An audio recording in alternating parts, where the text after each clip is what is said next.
Oi pessoal, no episódio de hoje iremos explicar para vocês a história do livro O Beijo na Parede, o romance do autor brasileiro Jefferson Tenório, que é um livro curto que explora temas como o abandono, a memória, o suicídio e a identidade. Então vamos lá. O livro começa retratando sua infância difícil no Rio de Janeiro.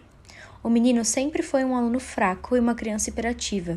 Vivia com sua amorosa mãe e seu pai, que era ausente e que vivia em bares. Sua mãe era negra e seu pai era branco, e eles viviam afastados do restante da família, já que o resto da família não queria ter uma parte da família negra, por causa de preconceito. Durante a leitura, vemos que seus pais brigavam muito, e após toda a briga, seu pai saía de casa para beber e sua mãe ficava em casa, e, em palavras do autor, morria um pouco toda vez. Depois das brigas, sua mãe sentava no sofá e xingava o homem, e quando João, o menino, lhe dava algum desgosto, ela o comparava com ele. Mas João não acreditava, e tinha esperanças que algum dia seu pai iria chegar e salvar eles da miséria, o que nunca ocorreu. Durante o tempo, o menino viu que sua mãe estava doente. De vez em quando ela sentia uma forte dor de cabeça, e às vezes ela desmaiava, e quando acordava, custava lembrar das coisas, e não lembrava das brigas com o pai. Até que em um fatídico dia, no seu aniversário de 10 anos, após seus pais brigarem a noite inteira, seu pai arrumou suas coisas e saiu de casa sem nem olhar. Sua mãe desmaiou ao pé da escada e o menino começou a gritar por ajuda no mesmo instante. Com isso, o pessoal desceu rapidamente do cortiço e sua mãe foi levada para o hospital. Foi atendida enquanto o menino e o pai esperavam. Até que o médico chama o seu pai e explica que a sua mãe estava com câncer na cabeça e o dá a infeliz notícia que ela faleceu. O autor relata que viu o rosto de derrota de seu pai e logo tudo para ele ficou em câmera lenta. Uma música no violino começou a tocar, assim como nos filmes, e logo ele começou a chorar muito, irritando seu pai, que brigou com ele, falando que chorar não adiantaria nada no momento.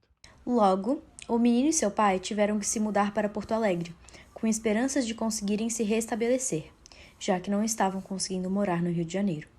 Lá, eles moraram na casa dos parentes paternos e depois em pequenos lugares alugados, até conseguirem uma casa para morar. Nesse tempo, o pai de João comprou um cavalo e o chamou de Campeão. Mesmo que o cavalo fosse magro e sem força, um pangaré, o menino o adorava.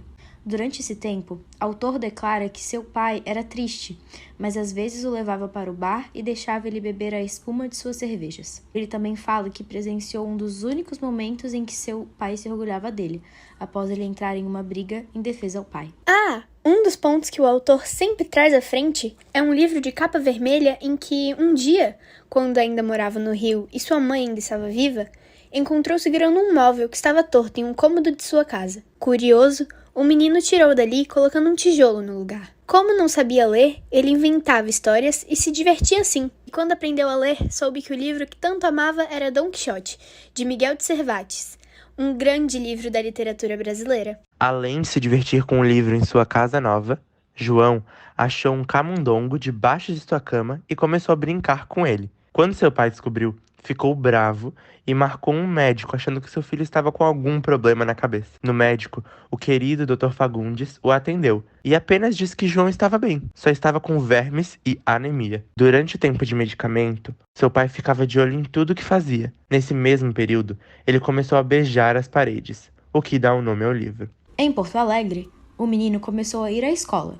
e a conviver com mais pessoas de sua idade. Lá, ele fazia parte dos alunos que atrapalhavam a aula e fazia muita bagunça. Mas tinha o professor Divino, o único professor a quem gostava. Um dia, após sua aula, onde tinha mostrado seu livro favorito para sua turma, a pedido do professor Divino, João estava decidido a chegar em casa e contar ao seu pai sobre a aula. Ao chegar em casa, ele não encontrava seu pai em lugar nenhum. Ele procurou e só o achou no banheiro, morto.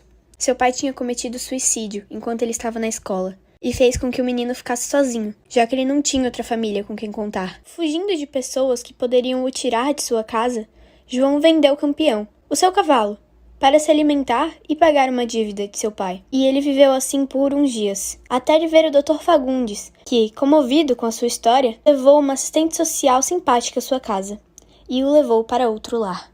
No abrigo onde João foi levado, ele fez muitos amigos e também teve a visita de muitas famílias, já que consideravam muito inteligente para um menino de 10 anos. Porém, ele acabou fugindo e morando com sua antiga vizinha Estela, que era prostituta. Seu vizinho Era um velho chamado Ramiro, com quem, com o tempo, foi se aproximando e virou alguém muito importante para o menino. Ao decorrer do final, vemos o menino crescendo e conhecendo a vida. Teve novos amigos e empregos. Seu Ramiro era seu fiel amigo, que começou a piorar da saúde, já que era um senhor de idade. João tinha medo toda vez que saísse de casa, que quando voltasse, seu Ramiro estivesse morto. E agora, terminamos o nosso resumo citando a última frase do livro. E gostaria de dizer a vocês que, se um dia tiverem necessidade de beijar uma parede, vão em frente. É preciso não ter medo. Se interessados na obra, podem achar o PDF ou o EPUB do livro na internet e descobrir mais detalhes sobre essa história. Obrigado por assistirem e até a próxima!